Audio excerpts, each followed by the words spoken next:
Yes, in case you missed it, we Yo, officially... what's up, everybody? I've been missing Candace Owens' video for a long time, especially about the assassination of Charlie Kirk. So we are going to still investigating this case. We're not going to stop. Why everybody's silent right now? Why? Please tell me. Why? Why? It's so obvious, guys. Let's get it started right away. Ladies and gentlemen, may I have your attention, please, because today is obviously a day of celebration. Yes, in case you missed it, we officially have become the #1 podcast in the world. Not in America, okay, not in Europe. I am talking about in the world. And the haters stay mad. Haters stay big mad on the internet, on X today. It is just crazy town. I mean, Crazy. Christian Zionist influencers are doing that thing where they attack me for telling the truth about something. It's so strange. I don't even know how to react to it. I'm going to do my best here. They're all weighing in and they're commenting and they're saying untrue about something that is literally true. It's literally true. Okay. I lived it. It's such a strange thing. It's like they're trying to wipe my own memory and wipe my own emails that I have. Of course, we are at first, before we get to them, going to cover the top viral moments from the heavily anticipated interview with Erika Kirk on Fox News with Jesse Waters. So let's get started. I watched and I reacted to it, so make sure you don't miss that thing, okay? Go and watch, please. I posted a lot of game videos, but still, scroll down, you'll see one by one. Erika Kirk's Okay, first things first. Welcome interview. to the #1 podcast in the world. It's here. You are here. We are all #1 in the world. It's been trending on Twitter. It's been so exciting. Look at this. I will never forget this moment. Candace Owens' podcast hits #1 worldwide. Best part, without promotion, which means we have not spent, since we started this podcast a year and a half ago, a single dollar on advertising, okay? Because we couldn't do it. We were a startup. I was fired. Things were down. It was real bad. And yet we are the #1 podcast in the world. Grok summarizes it on advertising, okay? Because we couldn't do it. We were a startup. I was fired. Things were down. It was real bad. And because we couldn't do it, we were a startup. I was fired. Things were down. It was real bad. And yet we are the #1 podcast in the world. Grok summarizes it this way. I'm going to read it. Conservative commentator Candace Owens announced on Thursday that her independent podcast, Candace, has reached the top global ranking according to Podscribe data, following her 2024 departure from the Daily Wire. She credits the organic growth to criticism, legal challenges, including a defamation lawsuit from French President Emmanuel Macron and First Lady Brigitte Macron, and her small team's resilience. Owens attributes the milestone to divine intervention amid ongoing media attacks. Fact-checked. It's just true. All of it's very true. I am so excited. I would like to thank everyone but the Academy because the Matrix hates me. I will never win any more accolades, probably never be invited to a red carpet event, but that's okay because I've never been happier. And there are so many people to thank. It is true. We must thank Brigitte and Emmanuel Macron for that ill-advised lawsuit. Obviously, I feel like that ripped a hole in reality and made things even more global than they already were. I'd like to thank Kanye West, formerly Kanye West, he is now Ye, for the song Power, because the song Power really made me recognize that you have to stop listening to your haters. You also should recognize that you need the haters to inspire you to keep going. When somebody tells you you can't be something or you must be something, you have to stand up for yourself. You have to have the courage to say, I know the crowd is doing this, but I'm not doing it. And that was me when I no longer wanted to do the pro-Israel thing. Of course, as always, I thank Ben Shapiro. I thank Jeremy Boring. I thank the direction of travel. And they realizing it before I did, that I should be fired. Thank you for firing me. And thank you for the publicity of the firing. Andrew Clavin, Christ is King. Thank you so much. You are a hero in my book. Tucker Carlson, I don't know. I feel like I should thank you because a lot happened because people thought that we were plotting behind the scenes and we never were. And thank you, Tucker Carlson, for the weeks that I get off when the media is attacking you instead of me. Now it's kind of together. It's Tucker Carlson and Candace Owens, but thank you. I want to thank Australia. We see you, Australia. Tony Burke, thank you for banning us from an entire country. even though I didn't do nothing. I literally didn't do nothing, but I'm banned. And guess what? You got to hear me anyways. Ha ha ha, Tony Burke. Okay, but in reality, also, obviously, thanking this incredible team, very small. It has stayed small. There's just 4 of us that work on the actual podcast every day. Savannah wearing a ton of hats, Chris in editing, Mark mansplaining, and also being our director, Skylar, the producer, who has to deal with my insane text messages all through the night because my brain is running a million different ways. It's just a really tiny little engine that keeps going. And so that's why we are actually resilient. We do need to hire more people. And you guys still are not getting a window in there. I just are actually resilient. We do need to hire more. Really tiny little engine that keeps going. And so that's why we are actually resilient. We do need to hire more people. And you guys still are not getting a window in there. I just want to be clear. I don't want them to get too excited. There will never be any breathing room in the control room. And yeah, obviously, it's been a tremendous year, and mostly thankful to my husband for figuring out how to operate an entire podcast business. I don't know how he does it. I don't know how he deals with things. He doesn't have time to even watch the show, and he's just constantly putting out fires. Could not have done this without all of you guys for letting me know that it's okay to just be honest. And it was definitely a trying year, realizing that, especially now, the conservatism thing. What is conservatism? The Republican Party is going through a moment. I don't want to be tied down to the Republican Party, and I want to be able to say something against Democrats and Republicans. And we're doing that. We're speaking truth. We're going to continue to speak truth, and we're very excited today. And one of the things that we are speaking truth about right now, and which my haters are like, it's because you're talking about Charlie Kirk. You know, you guys change this every month. First, it was like, it's because you're talking. And one of the things that we are speaking truth about right now, and which my haters are like, it's because you're talking about Charlie Kirk. You know, you guys change this every month. First, it was, oh, it's because of the Brigitte Macron thing. Oh, it's because of the Kamala Chronicles. Oh, it's because of the Blake Lively lawsuit. The common denominator here is me looking for truth. And I think people are catching on to the fact that I'm sincerely looking for truth, and I don't care what enemies I make along the way. And obviously, I'm making a lot of enemies right now for some reason, looking into the Charlie Kirk assassination and the lies that we are being told. Anyways, let's get into Erika Kirk. Obviously, it was a very anticipated interview. I think we didn't really know what we were going to get. I don't know why I thought it was going to be like more about the investigation. And obviously, in retrospect, that's not what it was about, because it's Fox News, and Fox News is not going to do this like heavy investigation. It was kind of more giving her a platform to speak about how things have changed for her, how things have changed for Turning Point USA, but it's like being at the helm of the organization. What are her thoughts about what that organization is going to look like going forward? And I'm speaking about Jesse Waters, who hosted this discussion, also trailed her at the event that she did with JD Vance at the University of Mississippi. Now, people around the world obviously have been moved by Erika's commitment to her Christian faith, the strength, obviously, that it takes for her to look after her kids, to look after herself, plus to steward this massive company, all while she's grieving, right? And that's kind of one of the things that stood out the most to a lot of people.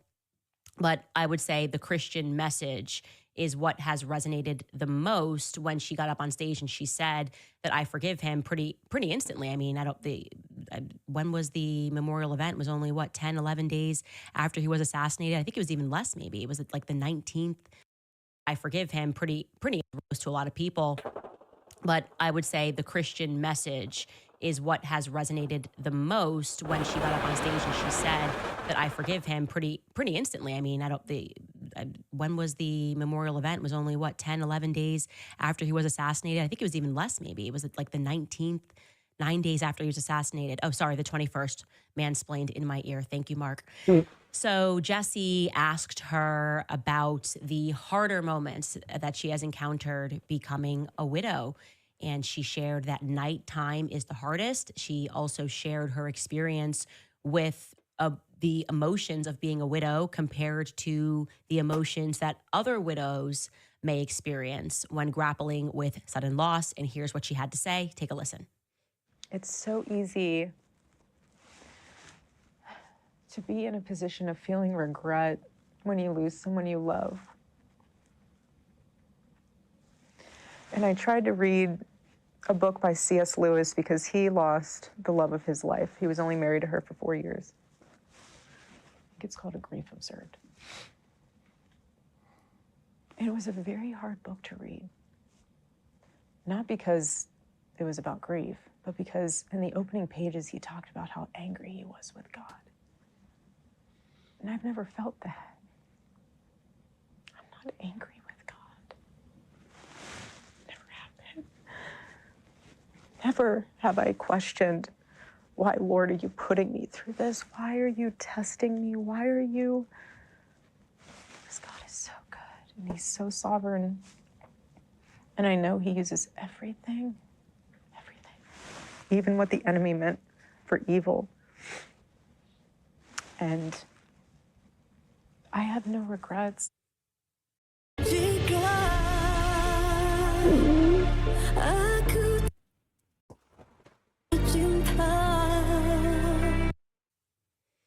So when I saw this moment, I was just thinking about myself and my a lot of emotions and grieving that I have experienced and all the emotions that I've shared with you guys and the anger that I have felt. And I want to be very clear that I am not that example that she is giving. Like I could have never, and I know that so many people agree with this, I could have never forgiven Tyler Robinson for whatever part he played in this. And obviously I'm saying whatever part he played in this because I don't believe that he was the lone person involved. I don't even think he's the person that killed Charlie Kirk. But even if you believe all of those things, I never could have turned around and forgiven him that quickly, right? And I have not even processed. I definitely, when I prayed about this, asked a ton of questions to God. And yeah, she is absolutely right in what she is saying. And she is delivering to us what the biblical teaching is on these matters. But I could not feel that way. And so I was questioning myself, listening, it's like, what is wrong with me? Like, well, actually, what is wrong with me? Why am I not able to get to forgiveness? Why am I not able to, or why am I rather questioning and asking why, and why doing this to somebody so young? I mean, even my dad, by the way, was so impacted. He met Charlie a couple of times, but he was so impacted by Charlie's assassination that it made him go. Charlie a couple of times, but he's so young. I mean, even my dad, by the way, was so impacted. He met Charlie a couple of times, but he was so impacted by Charlie's assassination that it made him go, I want to be, I remember my dad said this, like, I want to be a better grandfather and a better father because I look at myself and I'm older and I haven't lived a life anywhere near as admirable as Charlie has lived his life. My dad literally said this to me on the phone. And it makes me feel like, why him? Why did this happen to Charlie Kirk?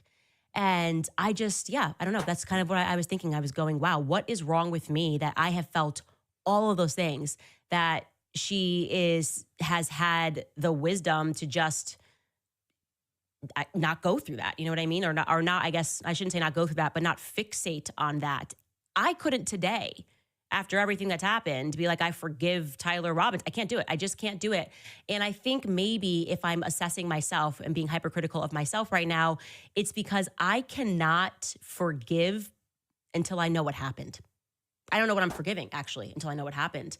And this might move into what we're going to get into later, where she answers the question, we're going to get to it right now, actually, of whether or not she believes that they have caught the true killer of Charlie Kirk, right? Do you believe that? The person that we have in custody, is that the person that pulled the trigger? Is that the only person that pulled the trigger? Anyways, I want you to hear it directly from her. That pulled the trigger. Is that the only person that pulled the trigger? Anyways, I want you to hear it directly from her and not me recapping what she said or reiterating it, rather. It's gone viral because of what she didn't say, to be honest with you. Take a listen. Do you think they've caught your husband's killer? So something I'm so grateful for is that we have one of the most incredible teams for this case. I would never wish it upon anybody to have to go through what we are going through. To have seen the autopsy report, to have seen the different evidence portions that have been collected, I trust our team. So it's not a straight yes or no. And the implication could be that she trusts the team to find more or to get answers, or if this is not it, to tell her what the true answers are. And I think that's why this is going viral, because they're going, okay, does she actually believe that Tyler Robinson acted alone? And obviously Jesse is not going to push her on that, because it would have probably felt more like an interrogation rather than just sitting down and speaking through some of these topics that are probably hard to talk about in general.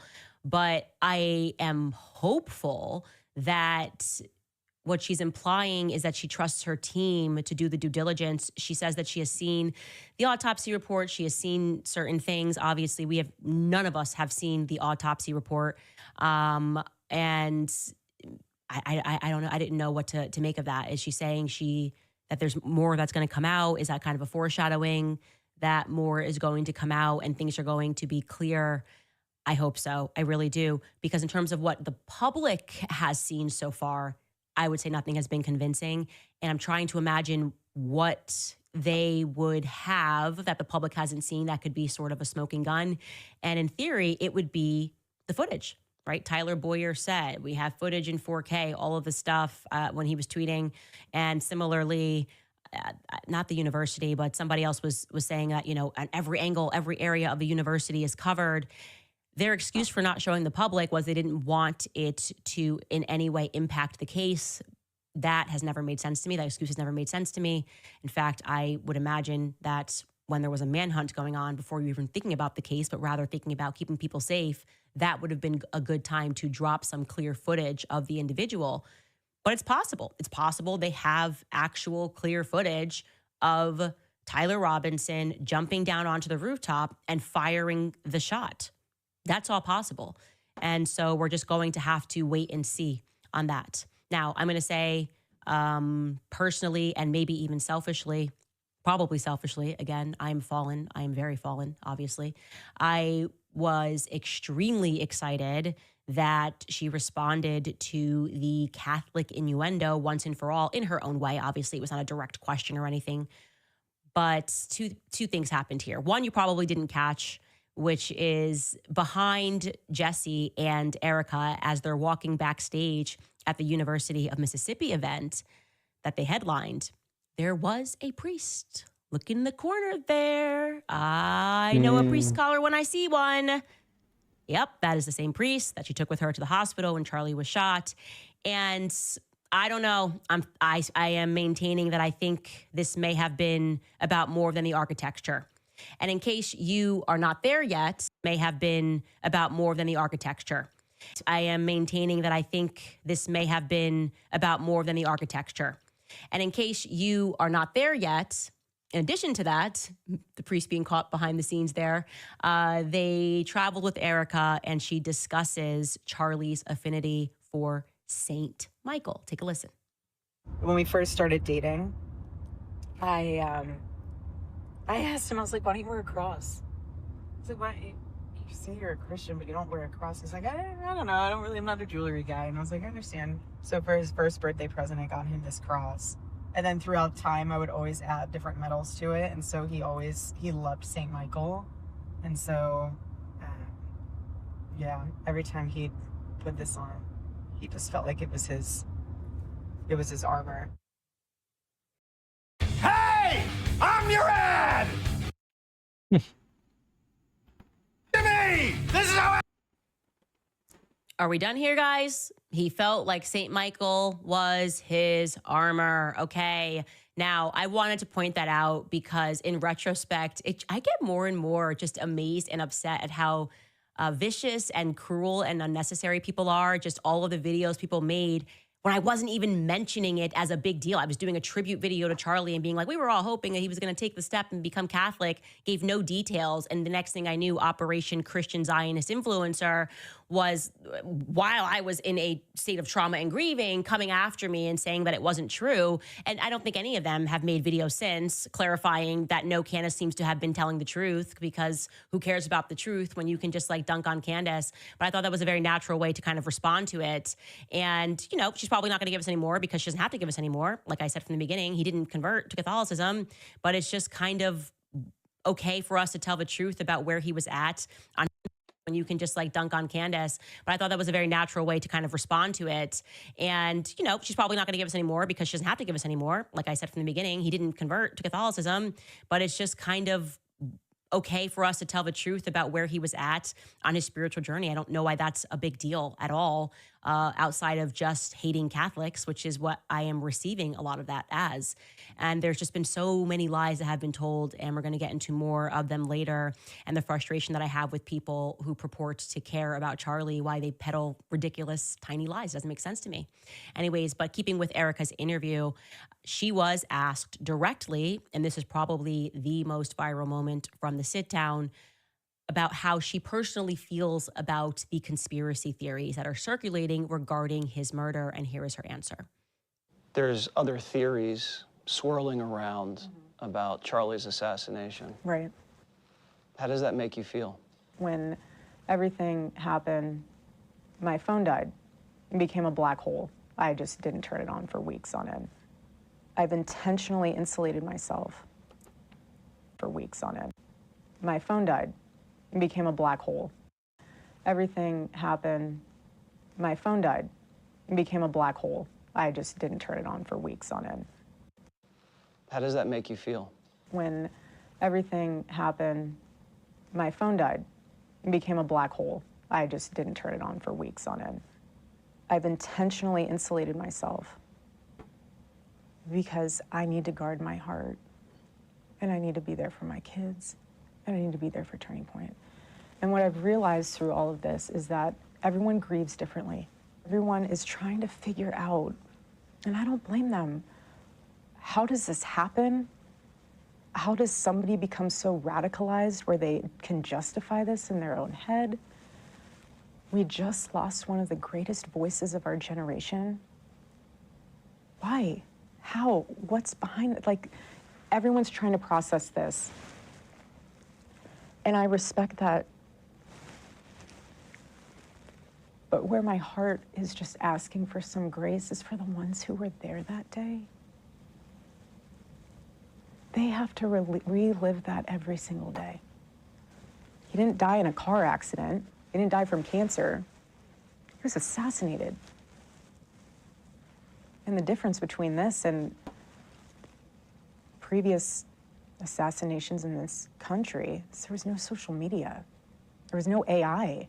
I can tell you how many fake images are out there of all of this. And again, my only request is that just please pray and consider and think about whatever you put online, because it's going to impact his kids in the future. I don't want my kids to go on the internet one day when they're older and see things that it's just, we're all trying to process this in their own way, and I appreciate that. But just some grace would be nice. In times of crisis, children are the first to offer urgent care to children suffering. So I think it's a gracious answer, and I think it's a gracious request to, assert first and foremost that people are doing this because they care and they care about Charlie. And also this was a traumatic event that the entire world experienced. And also the reason why the internet is investigating is because the feds aren't. And not only are they not investigating, they're telling some pretty obvious lies, right? Number one being that he was shot by a 30-06 and stopped the bullet when in a not only are they not investigating why, and also this was a traumatic event that the entire world experienced. Answer, and I think it's a gracious request to, assert first and foremost that people are doing this because they care and they care about Charlie. And also this was a traumatic event that the entire world experienced. And also the reason why the internet is investigating is because the feds aren't. And not only are they not investigating, they're telling some pretty obvious lies, right? Number one being that he was shot by a 30-06 and stopped the bullet, when in a normal circumstance, it would have decapitated him. Like a 30-06 will decapitate someone. And because they've been so ridiculous and then gaslighting us by being like, you're dishonoring Charlie's legacy, people are digging their feet in the ground because it's just disrupts us spiritually to watch something like that and then be told like nothing to see here. Now, here's what I will say about her request to consider the people that were there that day. The people that were there that day experienced a trauma because they watched Charlie Kirk die, or maybe they didn't see him die, maybe watched him get shot, heard the shot, who knows what the exact specs are.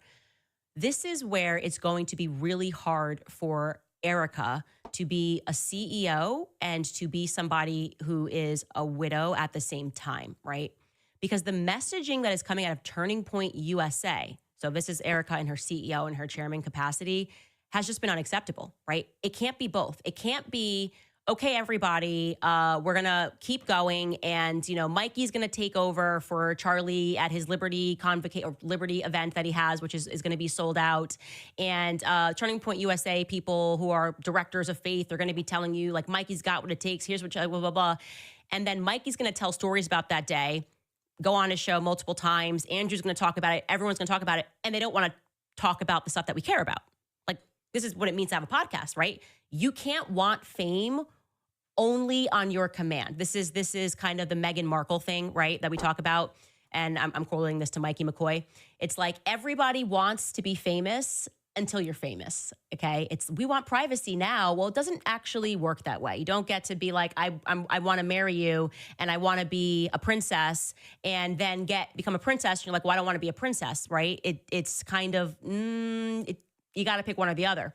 So if there were Turning Point individuals who were so traumatized that day and they needed to go away, I mean, I had to go away for 2 weeks to collect my thoughts about the trauma that I saw having watched it. And a lot of people I know that had to take breaks. I had to take the show off the air for a couple of days, and they just, needed time to process. It'd be a little bit different.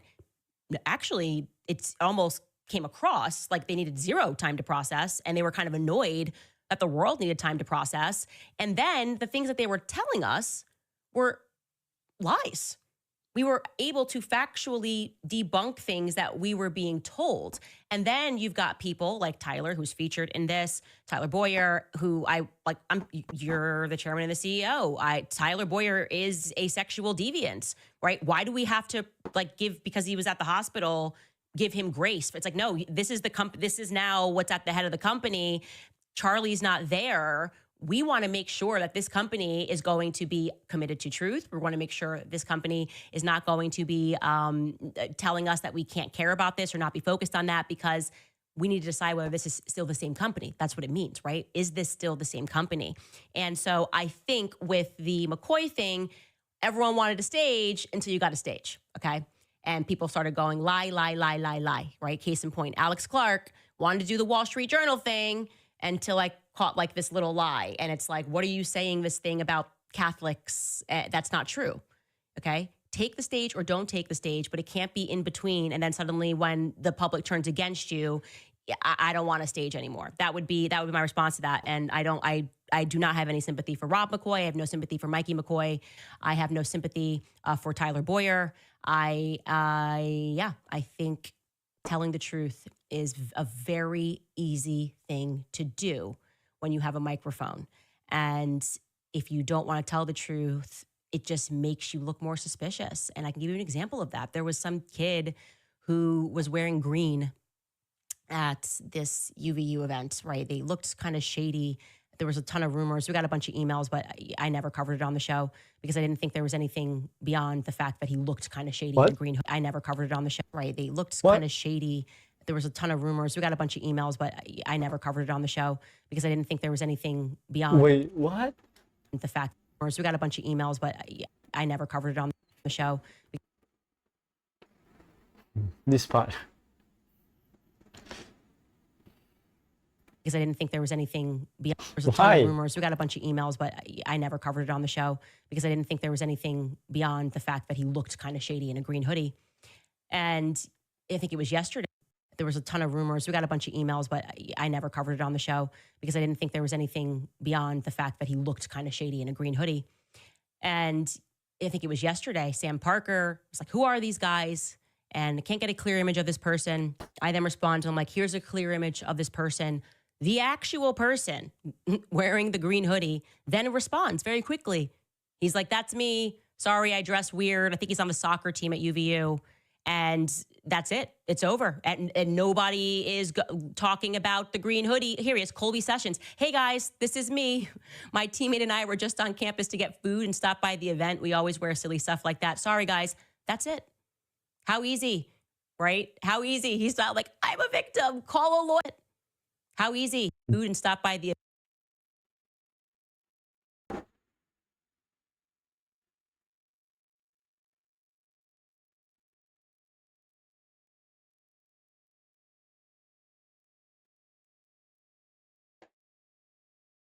event. We always wear silly stuff like that. Sorry guys, that's it.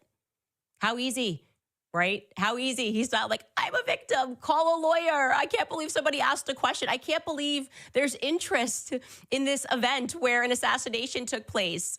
No, people are asking because they're well-meaning, and he just comes right back and answers it, and it's over. That's how easy, that's how quick, that's how painless it is when you simply tell the truth. And I just don't feel that anything that's been easy to clarify has been done. And it can't be because they're in a state of mourning, because they were like back on their feet the next day and giddy and sharing memories and talking about what happened on that day in detail. So that anything that's been easy to clarify has been done. And it can't be because they're in a state of mourning, because they were like back on their feet the next day and giddy and sharing memories and talking about what happened on that day in detail. So except for the parts that we want to know about. I don't know. Doesn't work for me. Anyways, if you guys want to watch that interview in its entirety, you definitely should. It is available on Fox News Prime Time, Jesse Waters.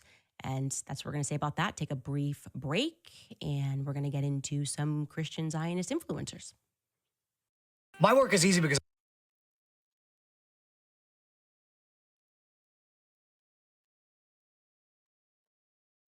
Okay, I'm gonna skip this.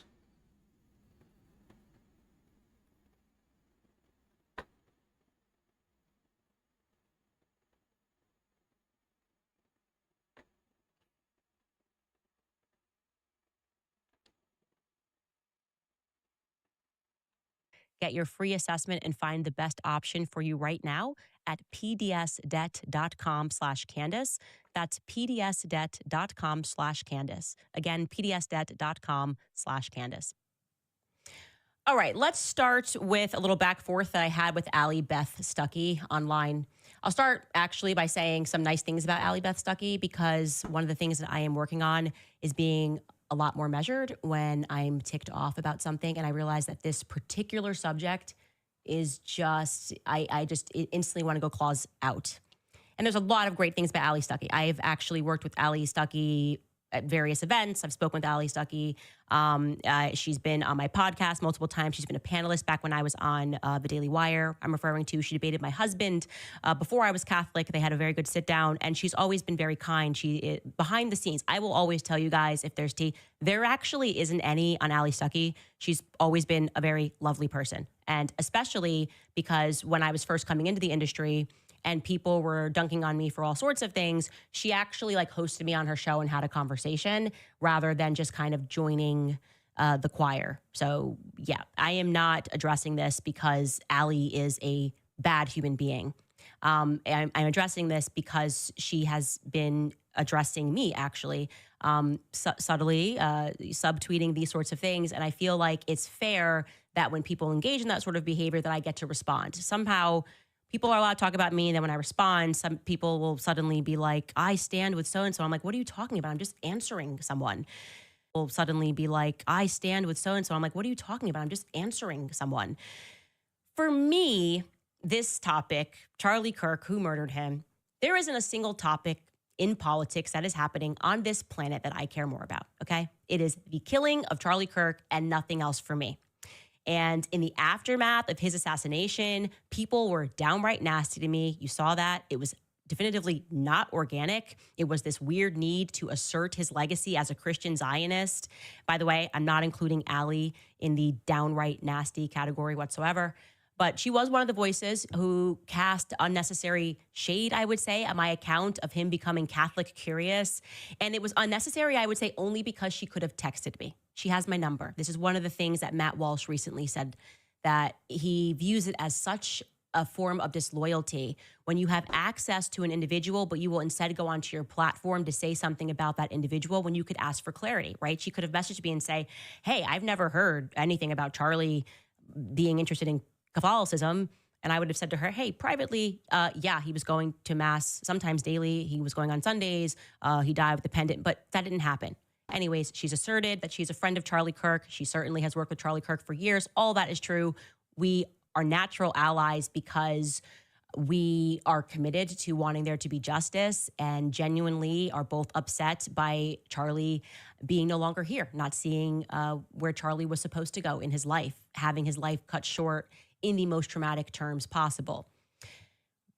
But it feels to me that there are some people who only want to use their platforms to dispel something that I am saying that they think is untrue, even when I present proof that it is true. And an example of that is this morning. So yesterday, I said to you guys, as a person who worked at Turning Point USA, who toured with Charlie the most, okay? There's not a single person who can say, I headlined more Turning Point USA campus tours than Candace Owens. Just, I know what I'm talking about, right? It's a very strange thing to not know what the inner workings are and to then accuse somebody who shows an email, as I did yesterday, that these events are booked the semester before, okay? There's a long waiting list. Everybody wants Charlie or Candace, whoever it is, Don Jr., to come to their campus, and they make those requests early. The Turning Point chapters, they have so many of them.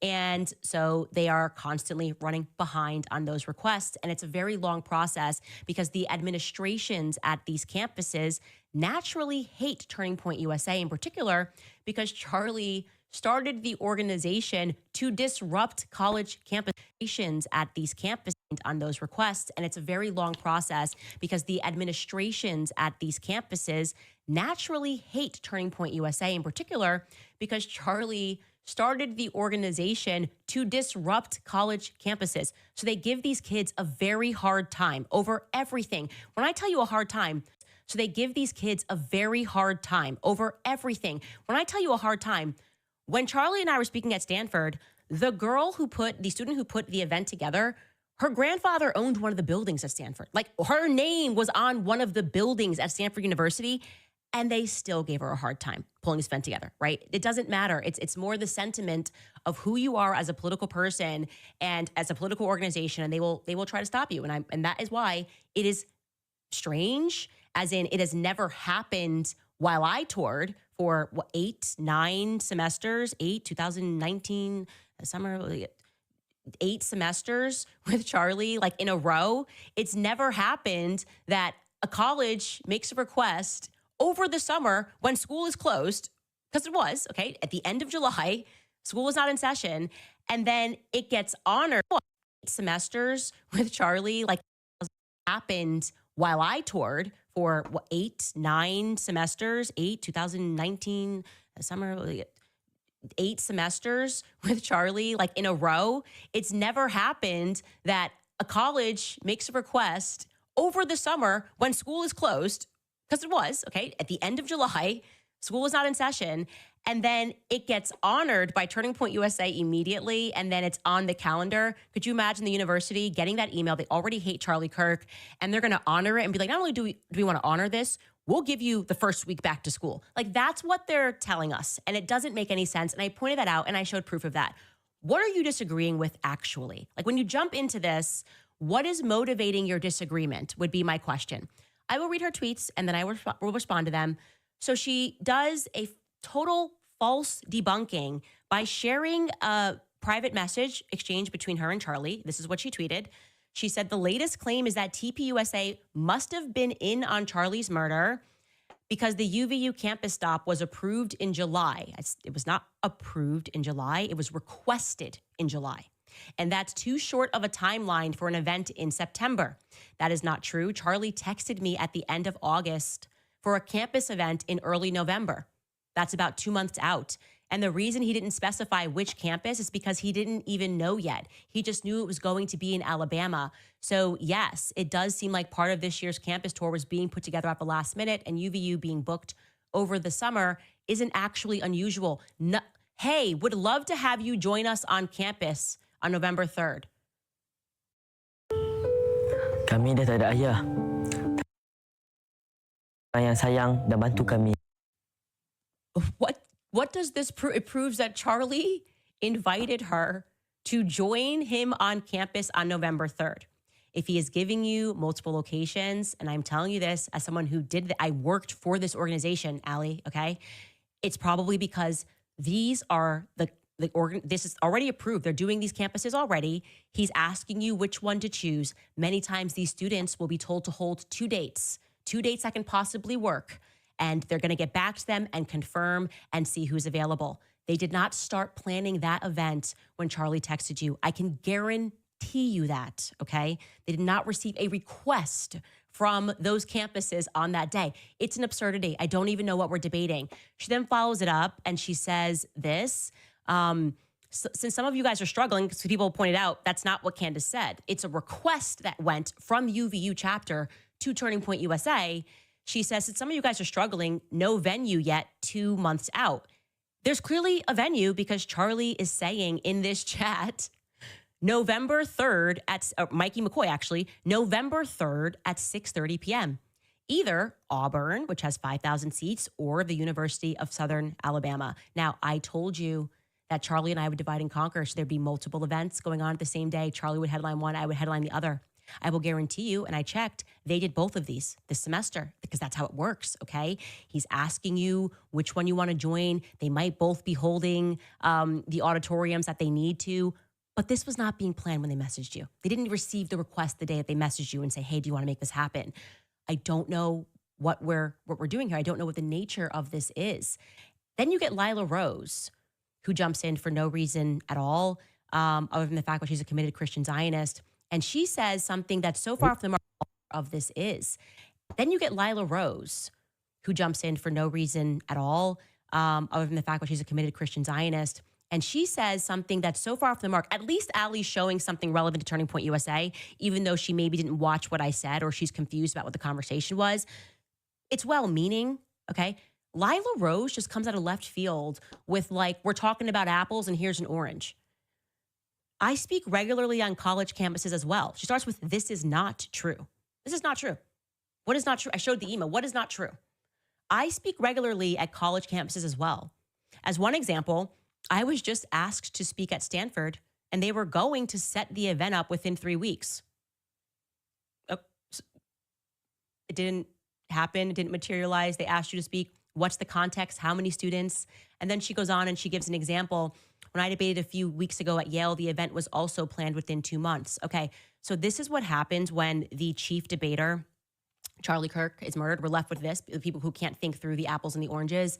Lila, I am sure that if Taylor Swift tweets that it took her team a year to put together her tour, I'm not going to respond and be like, this is not true. I toured Taylor Swift at campus events, and we were able to pull the event together in 6 months. Apples, oranges. So that Yale event that Lila Rose spoke at was with the Yale Political Union. So it's existed since 1934. It runs like a well-oiled machine. I've spoken at the Oxford Union. They speak in the same place at the same time. They change the people that are speaking. You sit down with them. You have a dinner. This is Oxford again, not Yale. I've not spoken at Yale. You have a dinner and you debate somebody, okay? It's a debate union. It's what they do and what they've been doing since 1934. Lila had, and here's a picture of it, she's comparing this 70 people that attended this debate to Turning Point USA hosting a debate with thousands of people, sometimes a vice president, sometimes a president. Like, what are you debating? What are you actually, like, when you pause and you think through, what are you debating me on? If you are going to dispute me, simply show me the information of somebody making a request and having it instantly be honored at Turning Point USA, which runs like a machine, absolutely. But these events are big, okay? Ambulances are required. The university has to tell you, okay, well, if you've got 1,500 people, then this is the state law. They have to confirm they're available. This is the insurance that has to be, blah, blah, blah, blah, blah. Not the same thing, Lila, when you are debating an older woman regarding abortion in a political union, okay? It's just not the same. So again, I ask, what is their investment that they are coming undone about me telling the truth? Because now I have to take the time and be Queen Petty and go through every single year dating back to 2018 to tell you when they got the events together, because I can do that. I can do every semester from 2018 until 2024. What's the point here? I'm going to do it. Savannah, I'm sorry, we have to do this. But what's the point of disputing something and saying something is not true when I just told you it's true and I showed you evidence that it's true? You're not even saying, you're just lying, actually, at that point. You're being extremely dishonest, at the very least, to make a video and say he's not becoming Catholic. He was a committed evangelical. Say, I don't know. Just say, I don't know. Why are you making these videos? I actually do. To make a video and say he's not becoming Catholic. He was a committed evangelical. Say, I don't know. Just say, I don't know. Why are you making these videos? I actually do know, and I am sharing information that I know because we deserve answers when there are strange anomalies. Now, is it possible that somebody knew somebody and made a phone call and made it happen? Yeah.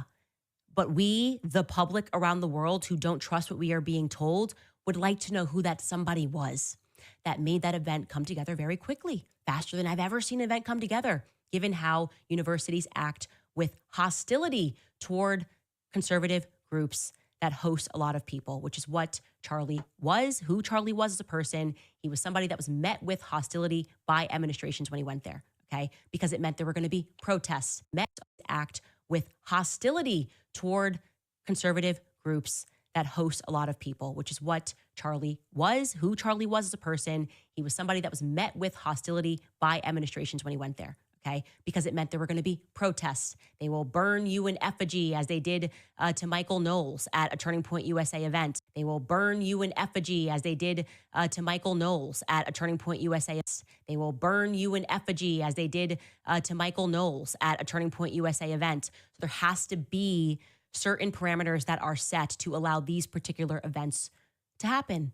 But I appreciate you sharing your experience. And the next time Taylor Swift tweets about her experience, I'm going to just be like, not true.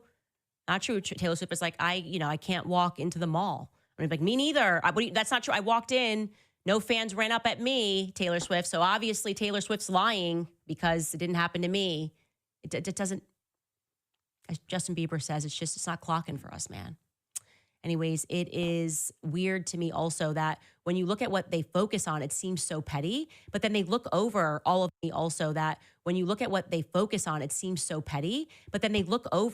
the glaringly obvious lies that we're being told about this investigation. Like, they're not making videos going, oh, hey, yeah, spoke to like 10 hunters and a 30-06 should have decapitated him. They don't care about any of that stuff. So are you doing this because you care about Charlie? Are you doing this because you care about the investigation? Because if you're going to investigate. Okay? Send me a text message and ask me a specific question and say, where'd you get this information from? Join the team of people online who I never knew before this, who are investigating this murder and using sources. Do that. Either join us or get out of our way, is what I would say. Because if you're not going to make a video, or you are going to make a video about a glaring obvious hole and then just poo-poo it, which is kind of what Allie did regarding the Fed Discord messages. I watched a clip. She softens it and says, well, even if these are written by the feds, I still think he was murdered by Tyler Robinson. Okay, so you're willing to give grace to the feds when they're maybe lying, but you can't assume that I'm telling the truth about my experience having worked with an organization and the actual evidence that I have to back up what I'm saying. You have no grace on the matter of whether or not he might have been getting curious about Catholicism. Is the goal to tell the truth? Okay. Why aren't you guys doing shows? If you're so interested in debunking lies, have you done a show about Josh Hammer? When we drop the text messages, did you do a show and go, wow, Josh Hammer really lied about Charlie Kirk's mindset? Because it's starting to feel a little bit like propaganda, and it's the worst type of propaganda to me when you cage it as like Christians shouldn't or Christians should. I'm investigating this. I care about it. And it is my perspective that if you're in my way, I'm just going to breathe fire and expose the truth. When I say breathe fire, it just means showing the truth, showing more truth. I'm going to pull up, like I said, every email so that there is no debate or dispute about how long it takes for these events to go together. Okay. Yeah. That's that. I don't love the crickets of these things. Also, I will also mention that Allie has strangely hired Alyssa Cordova, and this is just not a match for me. Alyssa Cordova was formerly the head PR person at Daily Wire. And when I tell you that this woman is evil, it's hard to put into words the things that she has put people through, and she does it for the sport of it. Like, she's one of these people that keeps a folder on her desk and she intentionally has out of context clips, which she then sends to people, a whole little orbit of bees online, like Ian Miles Chong, who's like a despicable human being, and says like, attack this person. And she'll do this, by the way, even if you're working with her, like she will undercut you and do these sorts of things. And so when I see this kind of turn and I see that Alyssa Cordova is working with you, I'm wondering if this is just kind of like Zionist nastiness. I think I've been extremely gracious to the different perspectives that we have. If we are all committed to truth, we are obviously able to debate. And I'm happy, by the way, I'll add this as well, to have Allie or Lila Rose on this show tomorrow, if you guys would like to debate what I have presented thus far, in addition to me telling you how Turning Point USA operates their events. I'm happy to do that and bring the evidence of what I'm saying.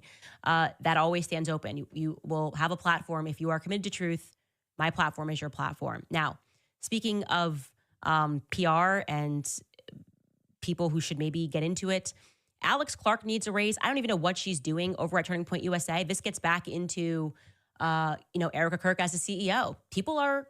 We watched her lie, okay? We watched her lie about the Catholic thing. We're supposed to just feel good about that and think that she's traumatized, but she wasn't traumatized when she like wore boots and stood outside for Wall Street Journal to click a picture of her a couple of days after Charlie died. I don't know. It feels like she was good and she's a star now and tried to hard launch her podcast.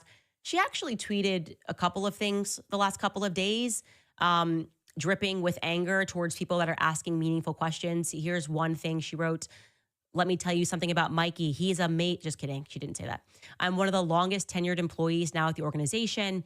And Mikey has a servant's heart. If ever I've seen one, you know why he went to Korea and Japan?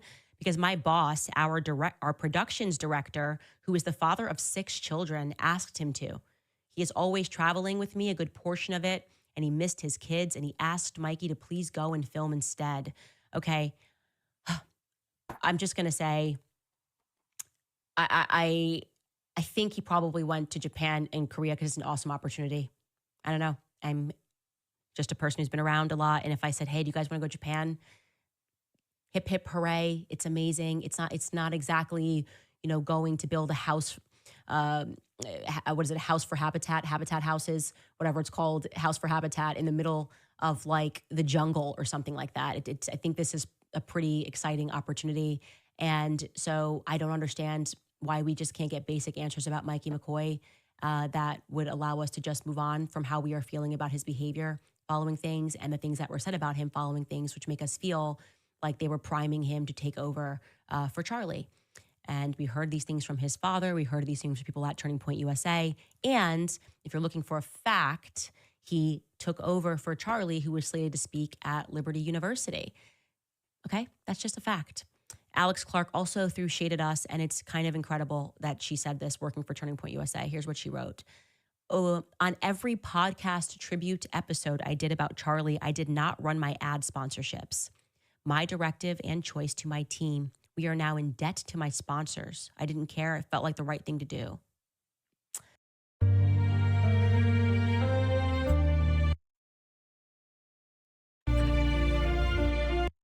Okay, so Turning Point made thing to do. Okay, so Turning Point made something like $90 million in the couple of weeks following Charlie's death. I think I first heard it was 70 million. It's gone up since then. They were selling like t-shirts at the memorial event, like Freedom Charlie t-shirts. They were selling products. And she is, I guess, trying to imply that me speaking about his death and running ads is problematic. Now, first and foremost, on our tribute episode, we ran absolutely zero ads. We didn't even let YouTube run ads on that episode. So this is not a tribute episode. This is my podcast, and we're investigating this murder. And first and foremost, on our tribute episode, we ran absolutely zero ads. We didn't even let YouTube run ads on that episode. So this is not a tribute episode. This is my podcast, and we're investigating this murder. And every person who is doing podcasts, whether it's Ali speaking about his Catholic journey, Lila speaking about what happened, whether they're whatever context they're putting it into, whether it's PBD and his team, which spoke a lot about Charlie Kirk after he died. Why are you looking at me as being the person who's reading my ads? What are you pretending you made some huge sacrifice because for a couple of episodes you didn't run ads? This is what I mean. There's just so because for a couple of episodes you didn't run ads. This is what I mean. There's just so much inauthenticity coming out of this company right now. I'm such a good person. Look at me. Like, I didn't read ads on 2 of my episodes, but I did do this Wall Street Journal thing and try to hard launch my podcast a couple days after he died. But look at me. I declined to do. What was the total amount that you postponed, by the way? Because you didn't decline it. You postponed having to read ads and said that you made them up later. It's just there's something that really bothers me about this. You know, they're angry at people who are investigating Charlie's death and catching them in lies. That's why she's mad. She's mad because she lied about me on her podcast and I called it out. Okay. If you don't lie on me, I won't have to call it out. If you don't tell lies about things that took place, about things that were happening at Turning Point USA, at the reason why Charlie wanted a Doge as she did. Oh, we do this no, you don't do a Doge every year. You want to know how I know that? Because Doge didn't exist before Elon Musk. So it's like, what are you saying? They want us to pretend we're really dumb. And it's emotionally manipulative for them to be like, that's how you honor Charlie. Pretend to be an idiot. Pretend to not know how accounts work. Pretend to not know what it means when we say certain things and then change our stories multiple times. Pretend like it's just beyond the pale that Candace would suggest that it's just beyond the pale that Candace would suggest that we're engaging in a cover-up. Yes, I did say that. I didn't say that Mikey murdered Charlie Kirk. I said Turning Point is engaged in a cover-up because that is literally the only reason that people lie. Anytime you lie, it's because you're covering up the truth. You're engaging in a cover-up, even if it's a white lie. Even if I say, I'm trying to surprise a friend for a birthday party and I tell her, I'm the only one that's going to be there, meet me here. It's a lie because I'm covering up a certain truth, right? That is what lies are for. There is no other reason to lie unless you're covering something up. So when you lied about the Catholicism thing, it wasn't because you murdered Charlie Kirk, Alex. It was because likely you guys were more concerned with your Christian Zionist donors and also pressure from your Jewish donors. And so you just lied to cover up the truth about where Charlie was at. Turning Point USA is telling a lot of lies. They're engaged in a cover up. I said it. I am putting my name on that. I will not be apologizing for what I said. Come forth with the truth or don't, okay? And if you don't, we're just going to keep investigating and see how you feel about it. Take a quick break and I'll get to some of your comments. All right, you guys. Okay, finally we are finishing this episode. Is crazy, man. What do you think about this episode? If you have any opinions or comments, let me know down in the comment section. I'm so happy to see you guys actually commented down in the comment section about the opinion on this Charlie Kirk assassination. It's really, really crazy. I learned from Candace. I also learned from you guys. I think we have to have a lot of discussions, a lot of dialogue, a lot of opinions flowing, so we can get to the truth. Basically,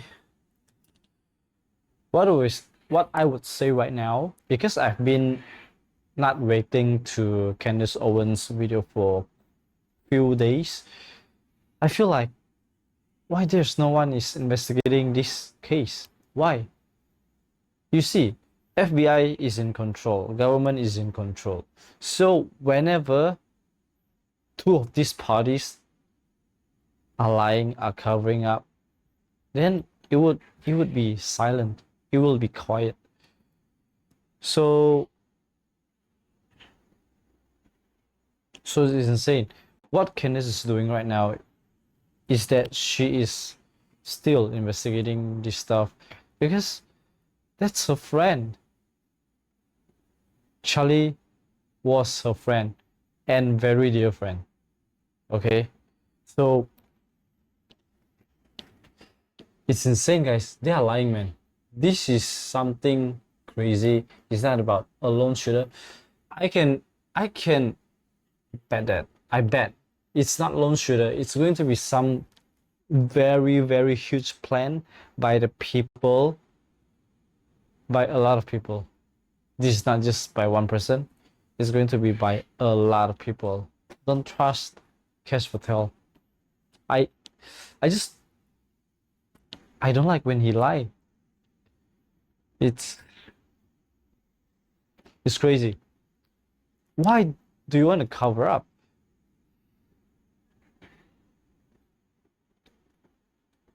Insane. So whenever you get to this position, the very high position, you'll get threats from the elites, from the killers. That's what I mean.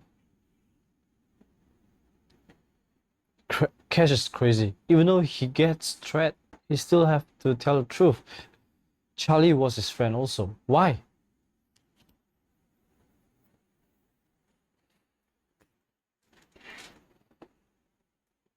This world is crazy, man. You really assassinate someone, a Jesus follower? Are you crazy? Are you crazy? All these people, come on, man. Stop saying Candace Owens and go to investigate, please. I don't know how it's going to work out. We cannot offer you health insurance in the first year. I love you guys. all so much. So, and we'll see you tomorrow. by the way, I just released a new song. So I want you, if you can, please listen to it. It's on my channel right here. I'm a dubstep. I'm preparing an album, and the latest one is Quick Producer. Please have a look on it. All right, have a listen. I hope you like it.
Actually, I released already 4 songs from my album, so please check them out.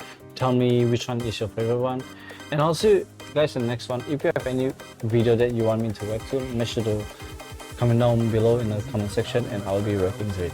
Thank you for the support. Thank you for watching. I love you all. Pray the rosary. Be a Catholic. Jesus bless you all, and ask Mother Mary to intercede for you. God bless you all. Amen.